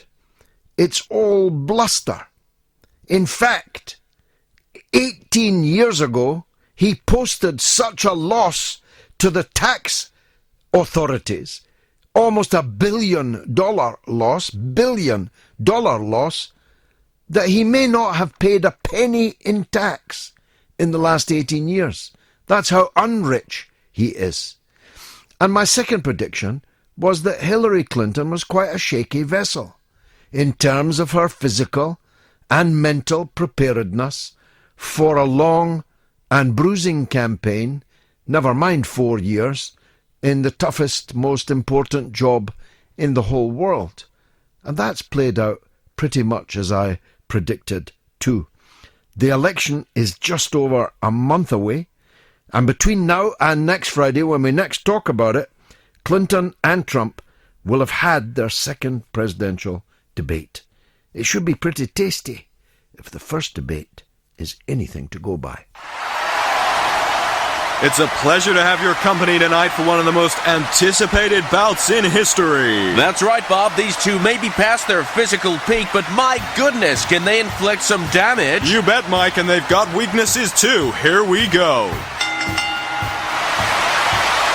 You're telling the enemy everything you want to do. Oh, an ISIS blow from Trump right out of the box. I have a feeling that by the end of this evening, I'm going to be blamed for everything. Hillary's ducking the blows. We don't have the money because it's been squandered on so many of your ideas. He's paid nothing in federal taxes. Donald, I know you live in your own reality. Jab from Clinton. She'll keep undermining his ability all night long. You decided to stay home, and that's okay. Oh, a low blow from the Donald, hitting her on her health. That's gotta hurt. Maybe he's not as rich as he says he is. Put Hillary on the ropes, and only one thing's gonna happen, Bob. You got that right, Mike. Hillary has experience, but it's bad experience. He called this woman Miss Piggy. Then he called her Miss Housekeeping because she was Latina. A surefire way to hurt the Donald. Expose his gaffe list. It's certainly long enough. I have a winning temperament. There's a person with a temperament that's got a problem. I think he's flailing now, Bob. He knew he wasn't going to land that one. I think Donald just criticized me for preparing for this debate. And you know what else I prepared for? I prepared to be president. Clinton gets the final word in. I'll tell you what, Mike, first round of Hillary. Unbelievable, but this fight is not over. Donald is going to come out all guns blazing. You can put all your real estate on that. Round 2, here we come. We're in for a humdinger. Well, the second debate takes place at Washington University in St. Louis in the state of Missouri, and it's going to start, as I said, at 3 a.m. Our time on Monday. It lasts 90 minutes, the length of a football match, minus extra time, injury time. So that'll fly by, even for a couple of jokers like them. As I said earlier, I think that Trump probably held back a bit in that debate. I doubt if he can afford to hang back in the second debate. But one man who will be looking forward to the debate on a number of levels is our sage across the Atlantic, former member of Congress, friend of the show, friend of mine now for many years, and one of the best voices on radio, John Le Boutillier.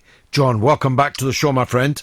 George, you should tell your listeners we're such great friends, even though we've never met. We're such great friends. We're moving in together in New Zealand on January 20th. If the worst happens. Well, yeah. I've actually been doing a bit of digging around on the kind of property that we might have to go for on the South Island of New Zealand, which for new listeners, John and I agree, is the only safe place on the planet. It's as far away from Trump as you can get. As you can possibly get. So let's level with each other. Has Trump now got a chance. How decisive might this debate be, John? Okay, so since the last time we talked, which is several weeks, I would think, Trump has deteriorated beginning that night in the first debate, and since then he has steadily deteriorated. Hillary's back on the upswing. She's gone ahead in virtually every swing state except Iowa, including Ohio. In the latest poll, she's back ahead there. She's not overwhelmingly ahead, but on average 5-6 points. Nationwide also. She's on the upswing, and he's just been, frankly, out of his mind since that debate. We spent 5 days after the debate going off on the eating habits of Miss Universe. Then we got his tax returns leaked out to the New York Times last Saturday night, and now comes this debate. And so as we go into this thing Sunday night, what does he need? He needs a big night. He needs something to reverse the momentum of this race, because as it now stands, he's going to lose quite handily, actually. And is this because she's doing better, or because he's gone completely off the rails? I mean, I described it earlier as berserk. I mean, he's frankly looking like a man that's completely lost his mind. I think that's the reason for it. I think they saw, they being the American people, 87 million people watched this debate in America. And they watched the whole thing, too. The ratings showed they stayed for the whole 90 minutes. And what you saw was a guy that's clearly not right in the head to be president. Doesn't mean they like her. They don't like her. But she's at the bottom of the acceptability scale for president, but you could accept it. Trump isn't even on the scale. No, I mean, that's clear, at least to me, and you say now that the polls have begun to turn. Just one caveat I enter to that, unless I've got the wrong end of the stick here. Trump continues to draw massive crowds to his rallies while she struggles for an audience. That's true. And a friend of mine who's a little bit older than you and I are was reminding me of 1964, and he said, Barry Goldwater got huge crowds back then. And then got annihilated in the election. That's right. And we have other little things going on, George, which I should throw in, which are interesting. We now have early voting in September and October and the first week in November. Instead of everybody voting on Election Day, we have early voting. This is postal voting, is it? No. Well, there's that, and there's also voting stations, polling stations are open. Oh, really? Mm-hmm. In some states, certain designated days, and you can go ahead, especially good for working people, older people who don't want to wait in line on Election Day. In 2012, a third of the overall vote was cast before Election Day. It's estimated this time it will be 40% of all the votes will already be voted. As of today, in the states that are already doing early voting, Hillary is running ahead of Obama 4 years ago. They know this because they can measure who is voting. Of course, you don't know how they're voting, but you know that a certain percentage of the votes are Democrats who come out to vote, and a certain percent of Republicans are independents. And the Hillary get out the vote operation is churning this thing up and getting people out early to vote for her, to the point where yesterday her campaign manager, is a very sharp young guy named Robbie Mook, said our goal is to lock up so many early votes in Florida, Nevada, and North Carolina that we guarantee we win those states before Election Day. And if they win those states, mathematically Trump cannot win enough electoral votes. So that's already happening as we're speaking right now. Now, the Republican politicians, including yourself, have kept your distance wisely because you're in a different class altogether from this man. But how badly is he going to hurt the Republican Party in the Senate and congressional races? Well, we got 4 weeks and 3 days to go. And I don't think at the moment he's hurting too many candidates at all so far. But there's a big month to go. And the word is if he does badly Sunday night in this debate, and can we in a minute, I'd like to talk about this debate because it's a different format. But if he does badly, if he has another bad night, on Monday and Tuesday, you're going to see a lot of Republicans break away from him. So make sure they're not tarred by him. That's what I hear, Now, let me just tell us about the debate, yeah. Okay, the first debate was a standard debate. They're both standing. You probably saw it on your TV. Yep. They're each behind a podium and all that. The second debate, the one on this coming Sunday night, is a town hall forum where you have about 40 pre-screened undecided voters who are brought in and sit in a little theater in the round. And in the center, on a stage, are Hillary and Trump with high stools that they can sit on, and two moderators.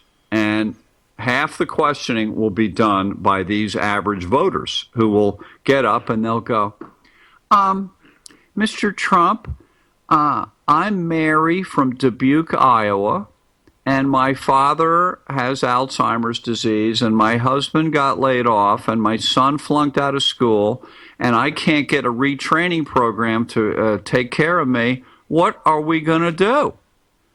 And does this format suit him rather than her? No, that's my point. Trump and Mary from Dubuque don't mix. Okay. Hillary and Mary from Dubuque do mix. The real mixer was Bill Clinton back in '92, who said, "I feel your pain." Yeah. Well, he doesn't empathize with anyone, does he? No, I mean, I don't he's insulted. him. He's insulted even people whose children have been killed in the service of the United States. Right, or people with deformities. Yeah, quite. Yeah, ugly people, fat people. He insults everybody.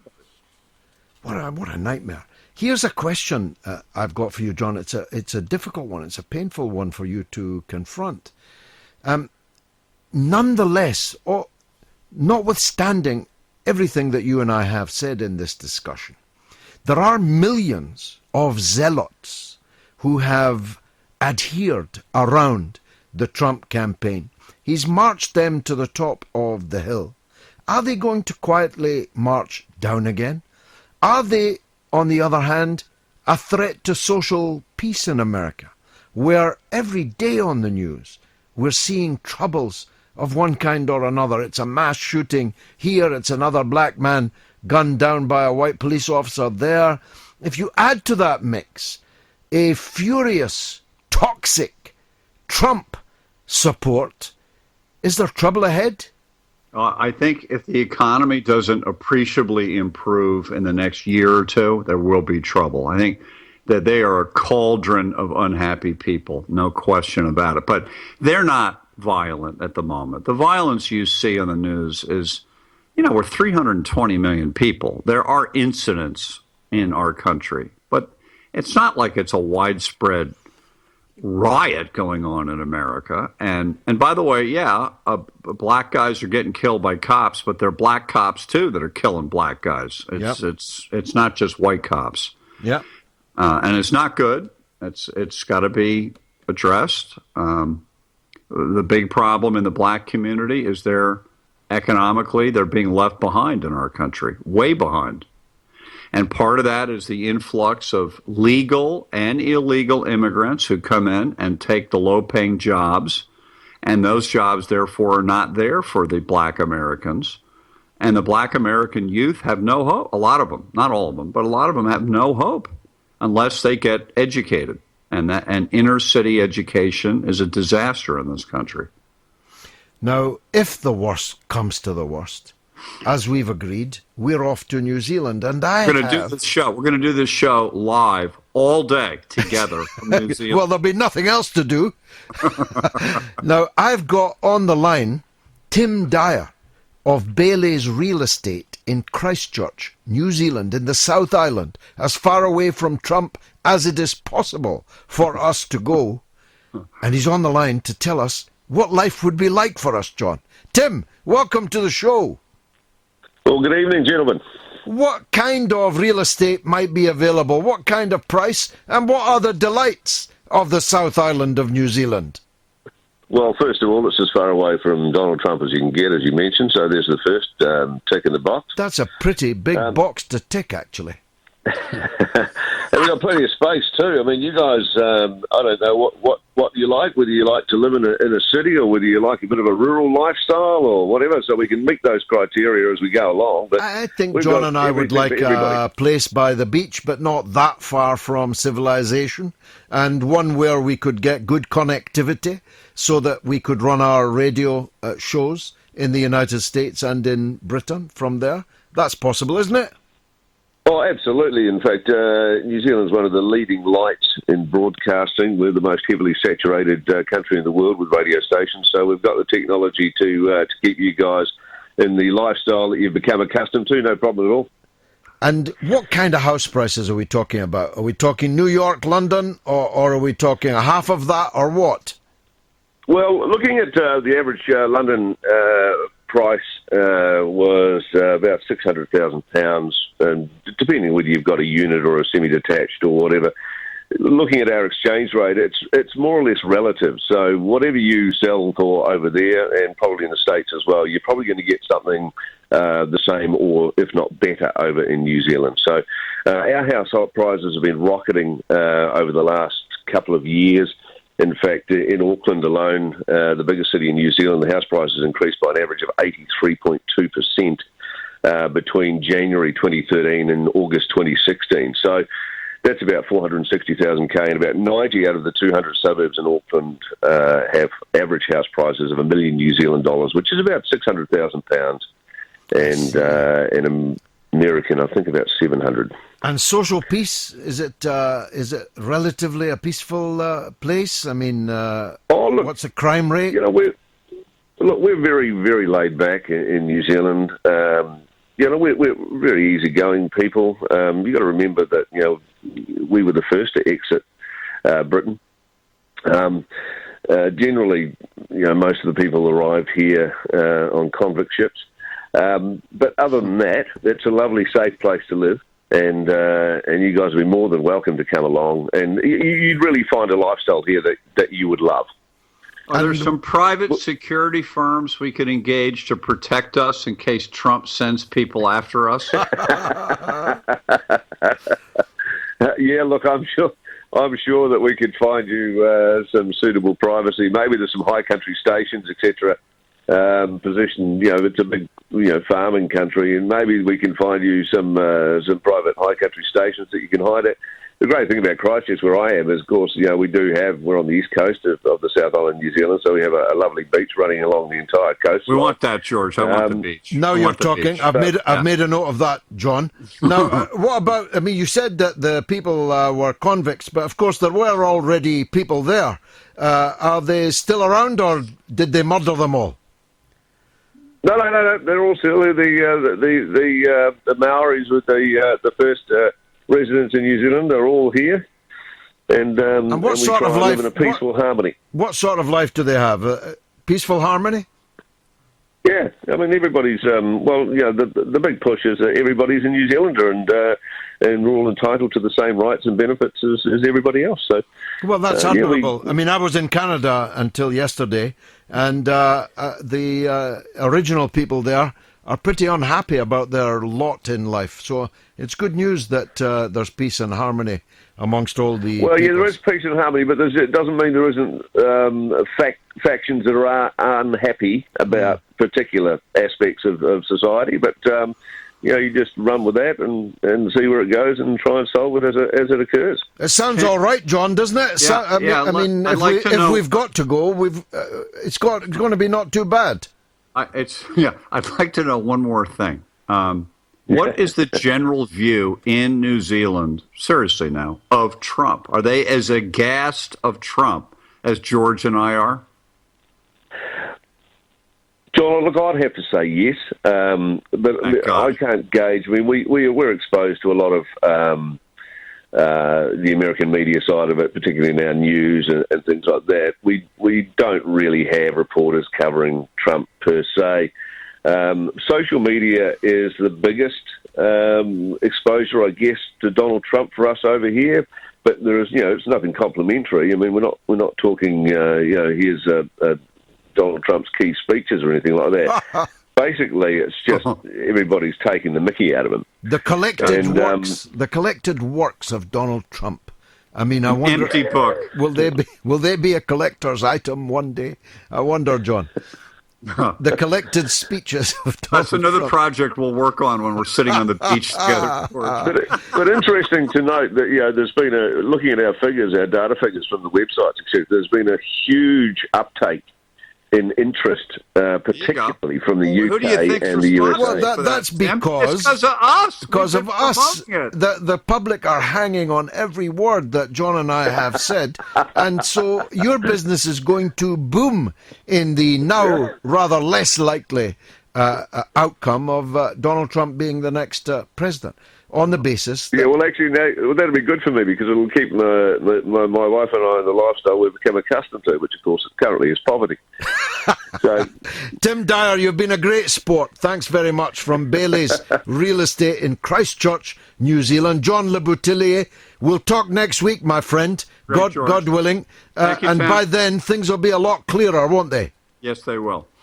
Many thanks to you, John Le Boutillier, the sage across the Atlantic. My goodness, the story that he tells is that Trump looks as if he's run out of steam, and that his own conduct over the last couple of weeks has been such that he's now falling behind in every swing state except Iowa. Who knew? Iowa, I always thought it was a liberal place.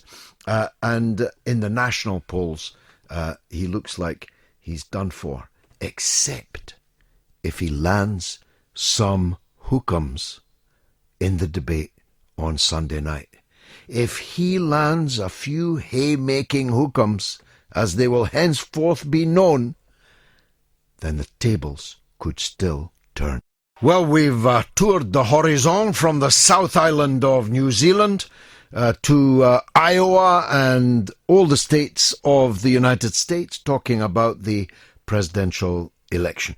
We've talked about the shadow cabinet reshuffle. Never could a shadow cabinet reshuffle have attracted more mainstream media attention. It is quite extraordinary that the public have now a very detailed knowledge as to Labour's shadow culture, media and sport team.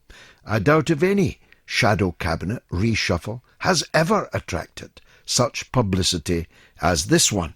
And the war isn't over. Tony Blair is coming back. And the chairman, no less, of the Parliamentary Labour Party has just launched a bitter attack on his own leader over the shadow cabinet reshuffle.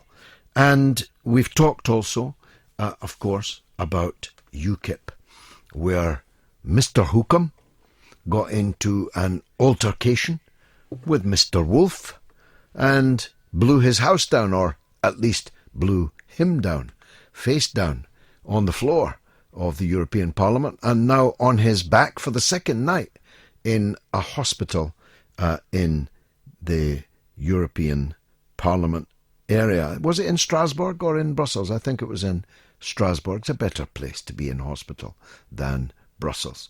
I wish you a speedy recovery, Mr. Wolf, whoever you are. John in Glasgow is on the line to talk about the aforementioned shadow cabinet. Go ahead, John. Hello, George. Hi. I think the shadow cabinet reshuffle was quite a good tightrope act for Jeremy. He's managed to park most of these carriages into the sidings off the main line to get it clear, quite successfully, I think. However, the breaking news tonight, I don't know if you're aware of it, we did allude to it in a previous discussion, is that Dave Anderson has had to be reappointed as Shadow Scottish Secretary. Yes, that's a bit unfortunate. I don't know the man, and I make no comment on his abilities. But he is also the Shadow Northern Ireland Secretary, or at least he was, and he's not Scottish and doesn't represent a Scottish constituency and has declared he doesn't want to do the job. But he's only having to do it because the one Scottish Labour MP betrayed the party and betrayed Scotland by walking out of the shadow cabinet, leaving Scotland without any representation at all. Well, I think he needs to explain himself. To be honest, Owen Smith was invited to come on the show and didn't, and Tom Watson was invited on the show and didn't. But really, there's been a second run of the election, and for Ian Murray, who is the only MP for Scotland, to be still sat on his hands on the sidelines on the reserve bench is scandalous. It is disgraceful, actually. I mean, genuinely disgraceful. I've never heard his rationale. I don't know if he has been forced to give one. But if I re-enter Scottish politics, I'll be saying to Jeremy Corbyn, if I'm elected, I'll be your shadow Scottish Secretary, whether I'm in the Labour Party or not. Well, I don't know what you feel about or what your opinion of what's going on here, but I suspect here that what we have is, despite the re-election and the new shadow cabinet, we're going to have a redoubt of dissent in Scotland formed around the Scottish elected representatives in Holyrood, led by Kezia Dugdale, who has now been parachuted onto the NEC in one of these new unelected positions on the NEC, and the one Labour MP in Scotland in the form of Ian Murray. So these people, I think, are just going to snipe and carp from the sidelines. Exactly. I mean, does the leader of the Labour Party not deserve at least one Member of Parliament supporting him from Scotland, where once there were 50-odd? It is a remarkable turnaround. I think myself that with the sow's ear available to him, Corbyn has woven quite a silk purse. I think he's got quite a good shadow cabinet. I think so too. He's done it quite skillfully. I think, as I say, he's shunted these carriages off the main line into the sidings to get the main line clear for the time being. If they return to the main line in due course, then he's at liberty to do that. So I think that it's quite a, as you say, quite a good piece of paper he's written. I think so, and I'm not sure he could have been expected to do any better, given the absolute refusal of especially those that he had appointed to the shadow cabinet in the first place to return. I mean, as somebody pointed out, it's easily forgotten that Corbyn gave all of these people a job, even though they were totally against him. And then they walked out throwing rocks at him as they left. Well, Ian Murray has been told, as I understand it, the door has always been open and to him to come back and fulfil the role of Shadow Scottish Secretary any time he so chooses. Yeah. Well, that's the kind of guy that Corbyn is, you know. I mean, he's too nice. Yeah. But that's the sort of guy that he is. Well, that is the only Labour man in Scotland. But leaving aside any dispute or disagreement he has about philosophy or policy or direction with Jeremy Corbyn and the main party, he has a duty. He has a duty as an elected man, the only elected Labour MP in Scotland, to represent the people in his constituency first, and secondly, every other person who voted Labour in Scotland in that national Westminster election last year. Remind us of his name? Ian Murray. Ian Murray. Stand in the dock, Ian Murray. Southern Edinburgh. Okay, I didn't know that. I'd forgotten that name, and I'm glad you reminded me of it. He's now in my panoply of villains. John in Glasgow, thanks very much for that call. Let's squeeze in Michael in Lancashire. Go ahead, Michael. Hi, George. Great to talk to you. And you? I just want to make a point about Tony Blair, really. You've been mentioning earlier about Tony Blair's plans to return to the front line of politics. Yeah. Now, it seems to me quite clear that he's going to start a new political party. Why do you say that, rather than continue in Labour? Yes, I think so, yeah, because he doesn't really see Jeremy and the party that Jeremy's creating as part of the centre, and he always sees himself as part of the centre, and he sees the centre is in trouble in politics at the moment. I believe I heard him say that the other day, and he sees the centre in retreat. So I can see him with his messianic view of things, of wanting to take back the centre himself. And he's got the money, he's got the clout, he's got the contacts, and he's got politicians at his beck and call as well. So I would say that that's what he will be planning, personally.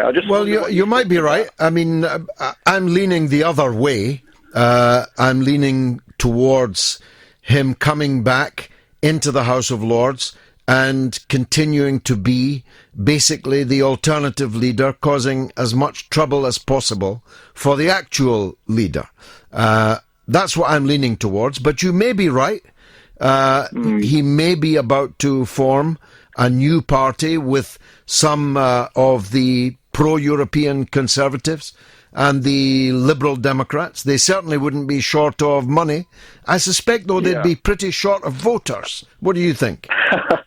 Well, it could be. I mean, the first past the post system does seem to militate against a new party being created. But you mentioned the Liberal Democrats. Well, they're in a great deal of difficulty, aren't they, really? And a new party would maybe attract previous Lib Dem voters, and they could probably see Tony Blair is cut from the same cloth as they are, really. And in addition to a lot of disaffected Labour voters as well. He would see it anyway, whether the Labour voters are actually disaffected or not. But he would have, the contacts, he would have the media spin, he's got a platform there, he's got the money to really launch a new political party. He always saw himself as leading a new political party anyway, wouldn't you say so, George? Yes, indeed, he called the existing Labour Party New Labour. So perhaps some new party which is new something else. I don't know, maybe just the new party. He could call it the new party, although that has unfortunate historic connotations. You may very well be right. This may be one of those rare occasions where I'm wrong and turn out to be wrong. I was wrong once. I think it was 1976, 77, around that time anyway. And I may be wrong about this. There's a new poll out this evening which indicates there would be a big loss of Labour votes if Tony Blair came back into a frontline role. Labour might be wise to turn down any démarche from Mr. Blair. I suspect that would be Mr. Corbyn's instinct in any case. But he would have no problem getting into the Lords. He just has to indicate to the Prime Minister that he wants to go into the Lords, and it would be automatic. And even if the Prime Minister declined, he would just have a word with Her Majesty. There's no question that a Prime Minister, a former Prime Minister, would walk into the Lords any time they liked, as long as they then registered their income, which may be in turn why he's made such a dramatic change in the way he treats his income. Michael, you've been very helpful, and you may turn out to be the man that was right when I was wrong. We'll see, George. Thank you, Michael in Lancashire.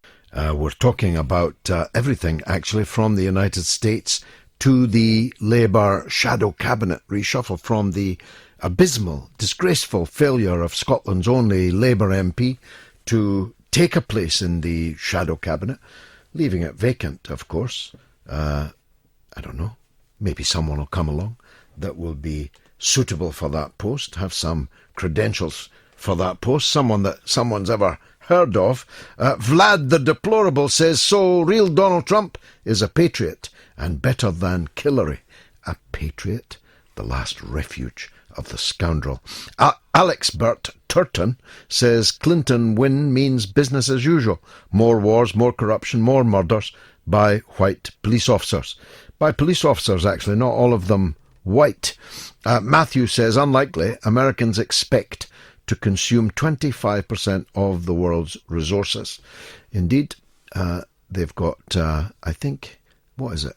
What is it as a percentage they've got? If there's 250 million, they've got about, 5% of the world's population, but consume 25% of the world's energy.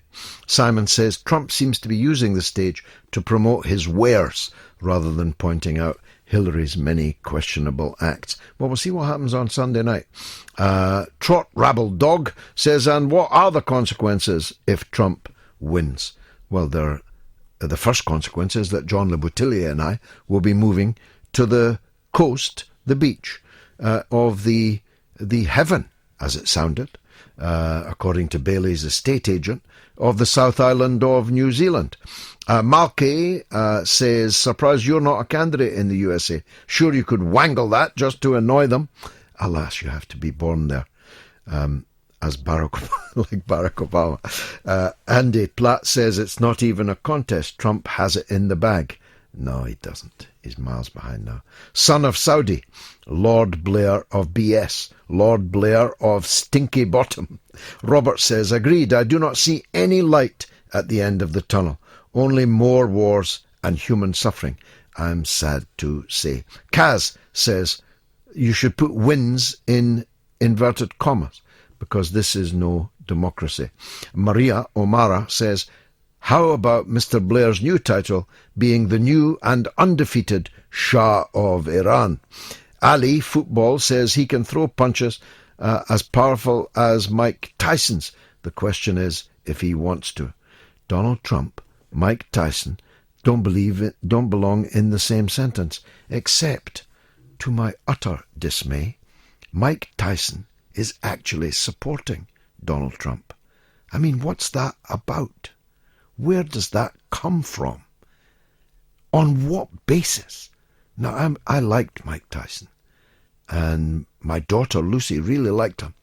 Used to say to me how bad a deal he'd had, how rotten the people around him had been, and how he ended up in a very bad situation, not necessarily deservedly.